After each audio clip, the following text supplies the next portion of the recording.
Now, my understanding is that this was initially imagined by you as a pilot for a television series.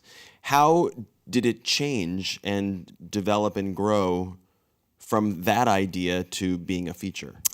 Well, I had to give it an end. So I sent it to Shira Piven, who directed the movie and is an old friend, and I wanted some feedback. And she said, if you rewrite this as a feature, I will make it happen. So I did. And yeah, it was just about finding an end to the story that felt good and natural and real. How far, let's say it was are you saying it was a 30-minute or 60 It minute? was a 30-minute, yeah. How far did it go in the story? It ended with the first moment of the broadcast. So it was, hi, my name is Alice Gleig, welcome to me, then black. So it just took you to that moment. I felt like it was like a bullet leaving a gun, you know? What is she going to do? And you have quite a history with Shira Piven, the director. You have an acting background, so you guys have worked together in that. Yeah, she's directed me as an actor, and she's also an educator. She's an amazing improv teacher. She kind of grew up in Chicago theater royalty and has been teaching a lot, and I knew her that way. And she actually got me writing. We used to do like timed writing exercises during class, and that kind of got me going. I love it. You guys got a great review in the New York Times for this film, and 3 of the adjectives that were used to describe it were touching, amusing, and disturbing. Were you going for all 3 of those in equal measure? I like those flavors together. The whole thing was sort of about that moment in life where you're laughing and crying at the same time and you're not sure where to go. And I like those moments where you're not sure if you're supposed to laugh too, and then sometimes you do and you feel bad about it, and it's like cathartic and alive. Obviously, this is a character who is mentally ill. She has borderline personality disorder, but I feel like you're also talking about everybody in this film. You're talking about a lot of us, aren't you? Hopefully you see yourself in there. I definitely do. But yeah, I feel like the stuff that Alice wants is stuff that a lot of us want. We want to be seen and heard, and some of us want to be televised, and yeah. Do you see an end to that?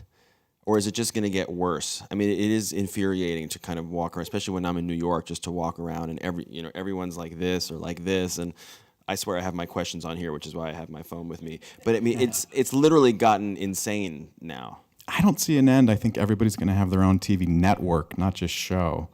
When technology improves and storage improves, I think everybody's going to have it all. I'm waiting for the moment where someone actually does win the lotto and then buys themselves a TV network or a talk show. It could really happen. It could really happen. Yeah.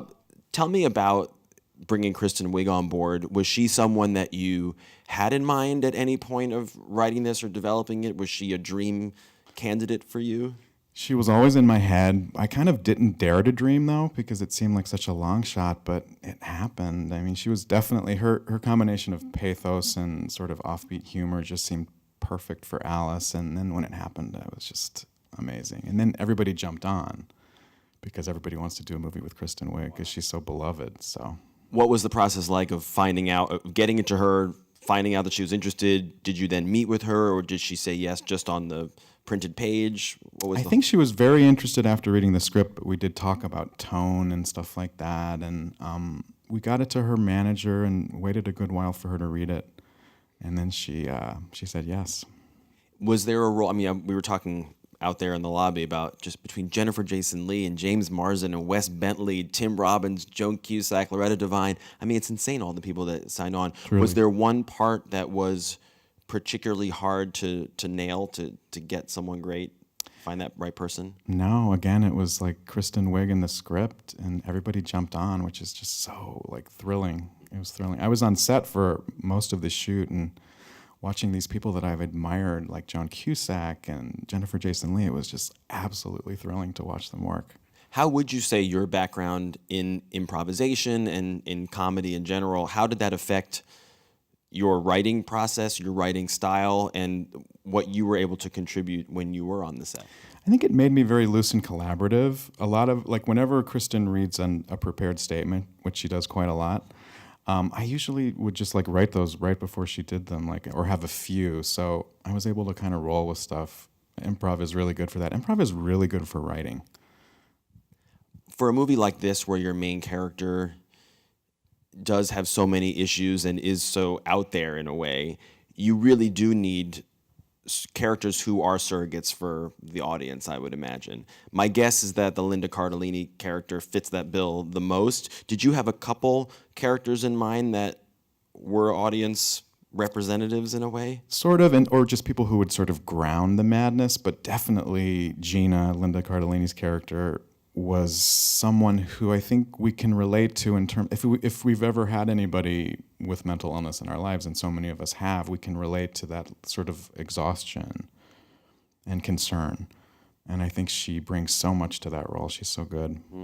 You were saying that this whole project came out of a dark place in your life. I don't know how much you want to go in, how much you want to go into that, but yeah, I used to write with a partner, actually, write and perform with a partner, and she died very early. She died when she was 38 years old, and I just went into kind of a couple of year funk, and I did sleep in a sleeping bag on top of my bed and watched a lot of infomercials, and sort of the grieving process kind of made me a writer. Like before I was sort of half acting, half writing stuff that I would perform, but that process of getting over my friend's death kind of made me a writer. Do you feel her spirit in this project? Absolutely, all over it. In what way? Well, when we performed together, we did this very weird show called Guile, and we would stand on stage and make outrageous claims about our life. Like Stephanie claimed that she was in the movie Jaws, and she did that speech about the shark's black eyes, even though she was a woman. It made no sense. And we would act out very explicit rap songs and modern dance, and there was something about the presentational aspect of that show that reminds me of Alice when she's presenting. I love that. I can only imagine that a lot of actresses who might have read the script as soon as they got to the walking through the casino lobby scene would have been like, I can't do it. And Kristen, that was like, made her want to do it, which is so amazing. She's so brave. That was such a big deal to shoot that. The casino was open when we shot that. So they had a bunch of tarps and stuff. It was really, she's fearless. She's truly fearless. Oh my God. So there were people who kind of just happened upon it? Kind of, yeah. We were very concerned that people would take their phones out, but it never happened. Oh, thank goodness. Thank God, yeah. There's so many just bonkers moments in this movie, which is why I love it so much. Since you were on the set for most or all of the filming, what were some moments where you and Shira, the director, just looked at each other or the cast members and thought, I can't believe that we're doing this right now? Kind of almost every day. It was that kind of a shoot. Just watching Kristen do what she does is really, really, really astounding. Yeah, it was a daily thing, that moment. And you're hoping to work with her again, right? I would love to work with her again. Oh my God, she's so good. She's such a good actor. She's great. Okay, so here's the last thing. If this had been a TV series instead of a movie, and let's say it had gone for 13 half-hour episodes, what would have happened? I think Alice would become a famous video artist, and then maybe she represents the U.S. in the Venice Biennale. She becomes an art star, right? Why not, right? Why not? I could see a sequel. Yeah. Welcome to Us. Yeah, all of us.